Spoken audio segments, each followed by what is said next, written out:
राजस्थान के गुर्जर एक बार फिर मुख्यमंत्री भजनलाल शर्मा की चिंता बढ़ा सकते हैं।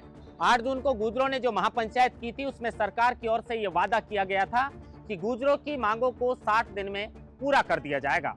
52 दिन बीत चुके हैं, महज 8 दिन बचे हैं और गुर्जरों की मांगों को अगर 8 दिन में सरकार के द्वारा पूरा नहीं किया गया तो फिर आने वाले समय में राजस्थान के गुर्जर, राजस्थान की बीजेपी और मुख्यमंत्री भजनलाल शर्मा की चिंता बढ़ा सकते हैं। और इसी को लेकर गुर्जर आरक्षण संघर्ष समिति के अध्यक्ष विजय बैंसला ने सोशल मीडिया पर एक पोस्ट किया है। सीएम भजनलाल को अपना वादा याद दिलाया है और गुर्जरों की मांगों को पूरा करने के लिए अनुरोध किया है।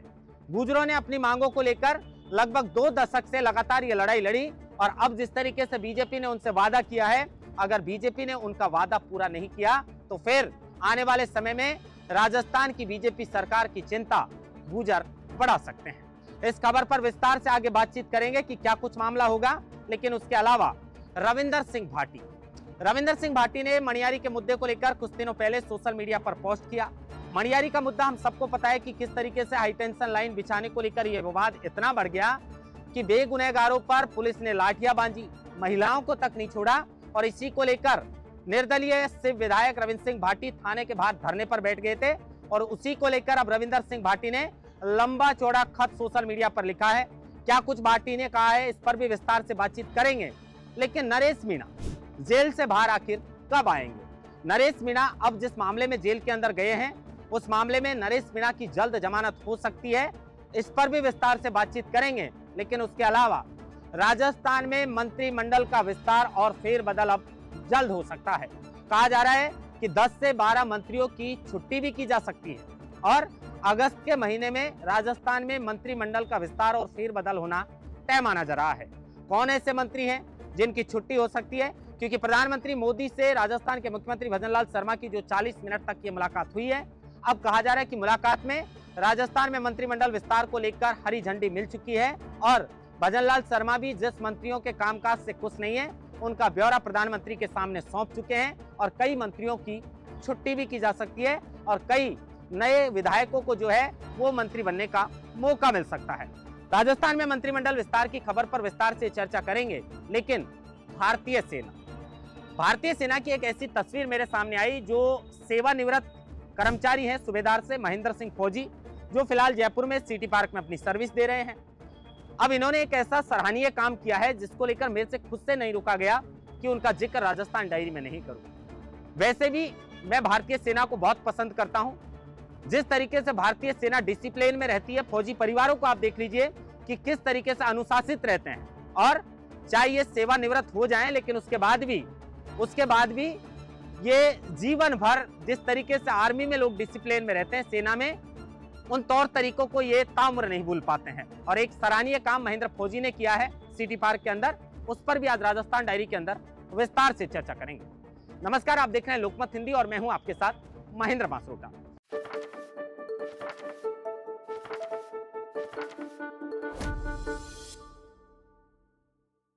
सबसे पहले खबर की शुरुआत करेंगे। राजस्थान में गुर्जरों ने जिस तरीके से 8 जून को महापंचायत पीलूपुरा के अंदर की और उसके बाद रेलवे ट्रैक को भी रोक दिया गया था। अब इसी को लेकर सरकार की ओर से गुर्जरों को 60 दिनों का आश्वासन मिला था कि 60 दिन में आपकी मांगों को पूरा कर दिया जाएगा। लेकिन 52 दिन बीतने के बाद भी गुर्जरों की मांगों को अभी तक सरकार ने पूरा नहीं किया गया है और इसी को लेकर गुर्जर आरक्षण संघर्ष समिति के अध्यक्ष विजय बैंसला ने आज सोशल मीडिया पर एक पोस्ट किया है। विजय बैंसला ने सरकार से कहा है कि हमें सीएम भजनलाल से उम्मीद है कि वो मांगों को पूरा करेगी, लेकिन अगर 8 दिनों के अंदर ये मांग पूरी नहीं होती है तो फिर गुर्जर आने वाले समय में क्या रणनीति बनाएंगे, इसको लेकर कोई बड़ा फैसला ले सकते हैं। और इससे ऐसे लग रहा है कि अगर गुर्जरों की मांग इस बार पूरी नहीं की गई तो फिर गुर्जर मुख्यमंत्री भजनलाल शर्मा की चिंता बढ़ा सकते हैं। विजय बैंसला ने क्या कुछ लिखा है, पहले आपको वो पढ़वा देते हैं। विजय बैंसला ने आज सोशल मीडिया पर पोस्ट करते हुए लिखा कि आज गुर्जर आरक्षण संघर्ष समिति की ओर सरकार के मध्य 8 जून 2025 को हुए समझौते को 52 दिन पूरे हो गए हैं। निर्धारित 60 दिनों की समय सीमा में 8 दिन शेष हैं। अभी तक एमबीसी समाज के मुद्दों का निस्तारण नहीं हुआ है। समझौते की पालना नहीं होने से समाज में असंतोष बढ़ रहा है। हमें माननीय मुख्यमंत्री महोदय पर पूरा भरोसा है कि समय रहते वो समझौते की पालना करवाएंगे। 8 अगस्त 2025 के पश्चात गुर्जर आरक्षण संघर्ष समिति एमबीसी समाज के समक्ष समझौते की पालना की यथास्थिति रखेगी, वह आगे की रणनीति पर मंथन कर निर्णय लेगी।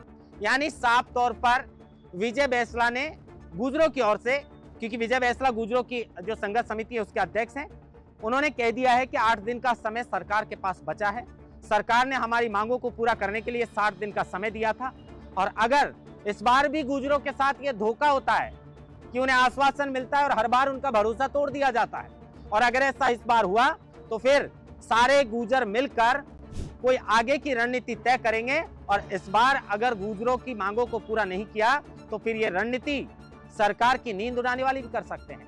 क्योंकि पिछली बार भी महज महापंचायत थी, लेकिन नाराज गुर्जरों ने रेल को रोक दिया, और अब जिस तरीके से लगातार गुर्जरों के बीच ये असंतोष बढ़ रहा है सरकार को लेकर कि उनकी मांगों को गंभीरता से नहीं लिया जा रहा, इसी को लेकर अब विजय बैंसला ने कह दिया है कि 8 दिन में भैया मांगों को पूरा कर दीजिए, अन्यथा फिर गुर्जर समाज कोई बड़ी रणनीति बनाएगा और आगे आने वाले समय में फिर सरकार को उसका खामियाजा भी भुगतना पड़ेगा। अब इसके अलावा रविंदर सिंह भाटी पर लौटते हैं। रविंदर सिंह भाटी ने मणियारी मुद्दे को लेकर कुछ दिनों पहले सोशल मीडिया पर एक पोस्ट की। मणियारी का वो मुद्दा हमें पता है कि किस तरीके से हाई टेंशन लाइन को लेकर ये पूरा विवाद उत्पन्न होता है। उसके बाद में पुलिस जो है वो बेगुनहगारों पर लाठियां बांधती है, महिलाओं पर लाठियां बांधती है, और इसी को लेकर रविंदर सिंह भाटी को इतना गुस्सा आता है कि वो थाने के बाहर धरने पर बैठ जाते हैं। पुलिस के अधिकारियों से तीखी नोक झोंक रविंदर सिंह भाटी की होती है, और उसी मामले को लेकर काफी समय बाद रविंदर सिंह भाटी ने एक लंबा चौड़ा पोस्ट सोशल मीडिया पर किया है। रविंदर सिंह भाटी ने क्या कुछ कहा है और किस तरीके से सरकार को चेताया है वो आपको बताते हैं। रविंदर सिंह भाटी जो है वो लिखते हैं कि 22 फरवरी 2024 को राजस्थान सरकार आरएएस अधिकारियों के स्थानांतरित की सूची जारी करती है, जिसमें रामसर में भी एक उपखंड अधिकारी लगाया जाता है, जिन्हें बाद में अतिरिक्त प्रभार गडरा रोड का सौंपा गया।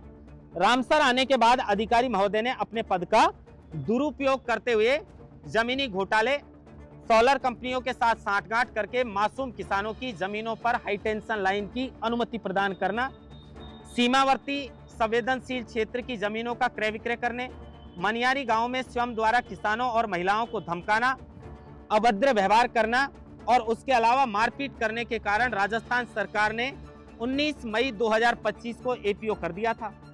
इससे सीमावर्ती क्षेत्र के किसानों के साथ साथ आम आदमी ने राहत की सांस ली, लेकिन उक्त आदेशों के बावजूद श्रीमान जी अभी भी रामसर में आदेश पारित कर रहे हैं।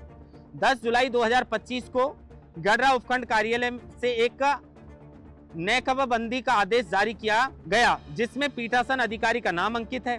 अब सवाल न केवल बाड़मेर जिला प्रशासन से है बल्कि राजस्थान सरकार से भी है कि एपीओ होने के 50 दिन बाद भी वही अधिकारी किस अधिकार से अपने पद पर आसीन है। उक्त संदर्भ न केवल गैर कानूनी है बल्कि सरकारी आदेशों की अवहेलना भी है।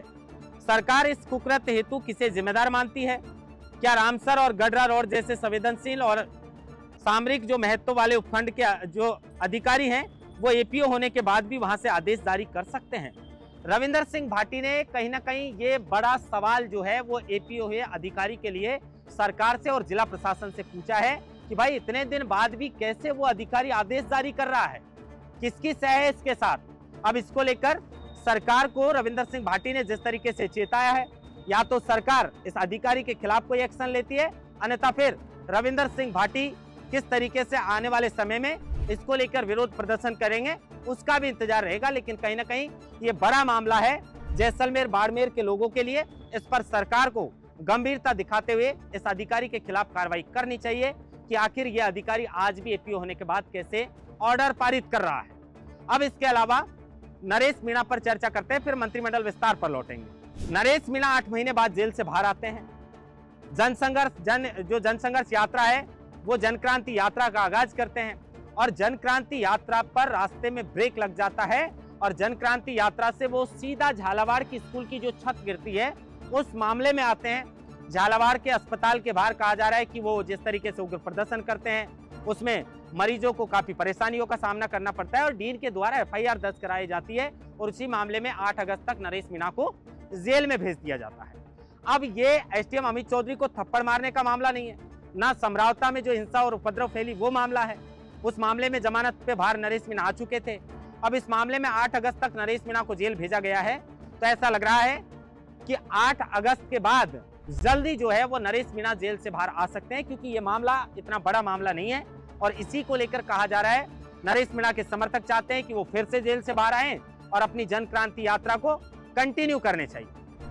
मैंने नरेश मीणा को लेकर जिस तरीके से नरेश मीणा ने गुजरों पर बयान दिया था उसको लेकर कह दिया था कि उनकी भाषा पर उन्हें संयमता बरतने की जरूरत है। अब देखिए भाई, हम पत्रकार हैं, हमें जो दिखता है वही हम बोलते हैं। लगातार 8 महीने से नरेश मीणा की खबर मैं लोकमत हिंदी पर लगातार दिखा रहा हूं। शायद सबसे ज्यादा खबर अगर किसी ने नरेश मीणा की दिखाई तो वो लोकमत हिंदी ने दिखाई कि ना तो वो विधायक है ना सांसद है, एक संघर्षशील नेता है और उस संघर्षशील नेता का साथ हम देंगे और सच्चाई को हम हमेशा दिखाते हैं। नरेश मीणा की खबर लगातार मैंने दिखाई, लेकिन अब नरेश मीणा ने गुजरों को लेकर जिस तरीके से ये बयान दिया उसके बाद ये एक जर्नलिस्ट होने के नाते मुझे भी अच्छा नहीं लगा और मैंने इस बात के लिए कहा कि नरेश मीणा को संयमता बरतने की जरूरत है। मैं आज भी कहूंगा कि नरेश मीणा को सर्व समाज का प्यार मिल रहा है, सर्व समाज का जन समर्थन मिल रहा है और अपनी भाषा पर नरेश मीणा को संयमता बरतने की जरूरत है, क्योंकि एक बयान आपकी पूरी राजनीति को खत्म कर सकता है।